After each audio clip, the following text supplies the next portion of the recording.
No, just say the court is constituted as before. Much obliged, my lord. The court is constituted as before, my lord.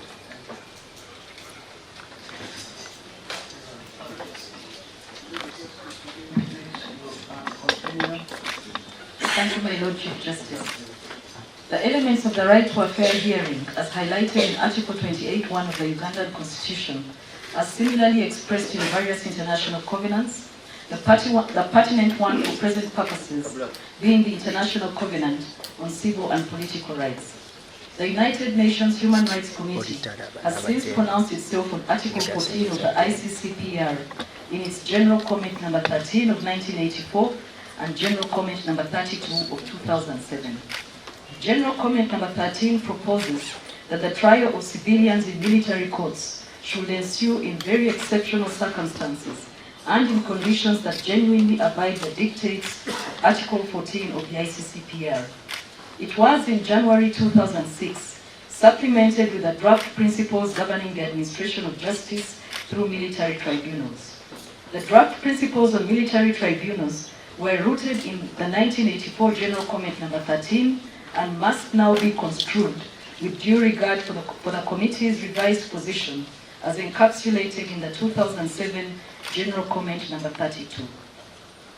General Comment number 32 demonstrates that the Human Rights Committee does recognize the trial of civilians in military courts, albeit in exceptional circumstances and within established parameters. It calls upon state parties to guarantee the fairness, impartiality, and independence of such trials, which in any event would only be justified in exceptional circumstances and for serious and objective reasons, with appropriate regard for the suitability of civilian courts for the individuals and offences in question. That is the universally established command of Article 14 of the ICCPR. Courts martial are established by the UPDF Act by dint of Article 210 of the Constitution to preside over the service offences defined in Section 1 of the UPDF Act, which include the offences enshrined in Part 6 of that Act. The intricate nature of the service offences they preside over supports the view that the primary function of courts martial is indeed to foster the efficacy of the military in securing the country and its borders. The enforcement of discipline within its rank and file is a vital component of that objective, but is certainly not the sole function thereof. Be that as it may, the main bone of contention as far as the jurisdiction of the General Court Martial is concerned appears to be the status of that military court in the national judicial system. Black's Law Dictionary defines a competent court, which is interchangeably referred to as a court of competent jurisdiction, as I quote, a court that has power and authority to do a particular act, one recognized by law as possessing the right to adjudicate a controversy, close quote. In the matter before the court presently, the juridical competence of courts martial can be deduced from the definition of a court in Article 257(1)(d) of the Constitution as juxtaposed against Articles 123(b), 137(5), and 257(2)(a)(1) of the Constitution. I find fortitude for this view in the case of Attorney General versus Joseph Tumshabe, where this court adjourned the General Court Martial to be a subordinate court. I therefore abide the position in the lead judgment that the General Court Martial is a subordinate court of judicature within the confines of Article 129(1)(d) of the Constitution.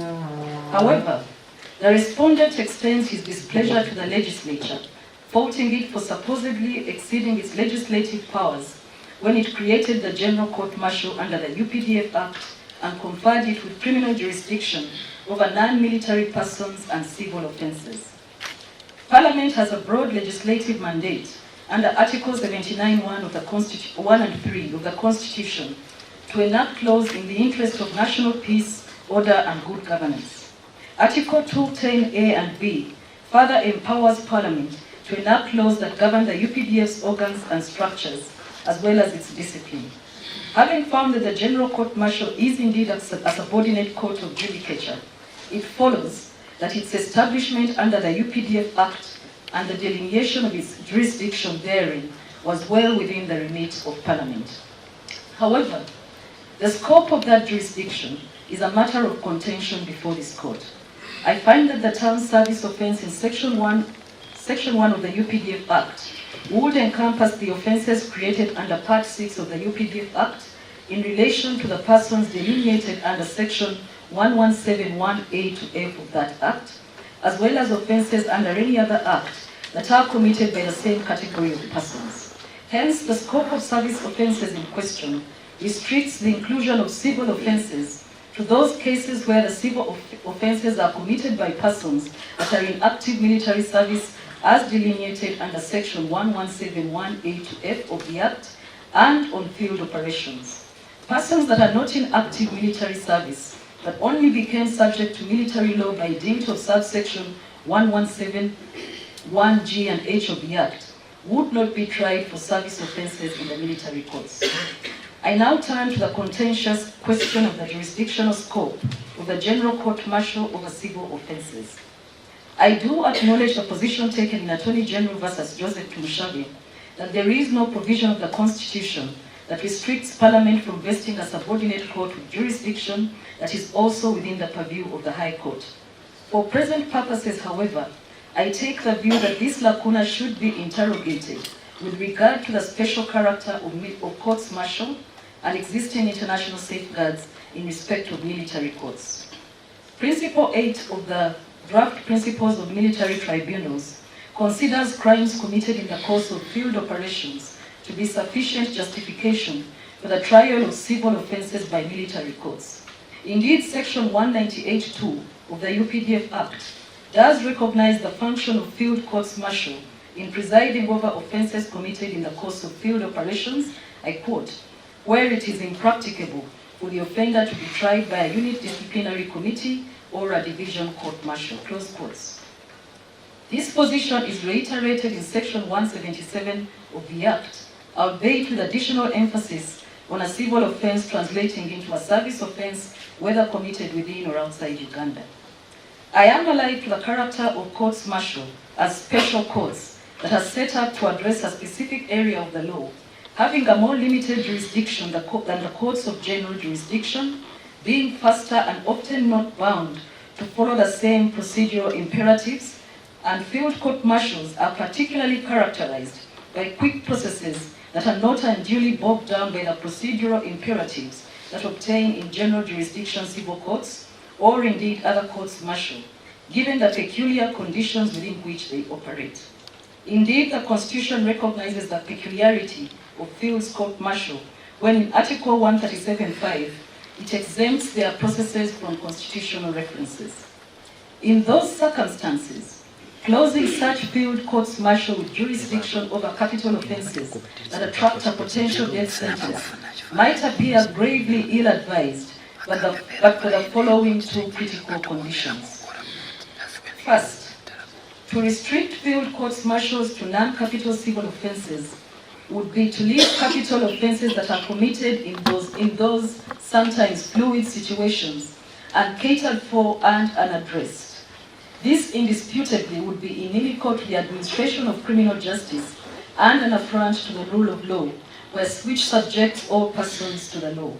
Secondly, Principle 17 of the Draft Principles on Military Tribunals is emphatic on the right of appeal from courts martial, which by extension would include field courts martial.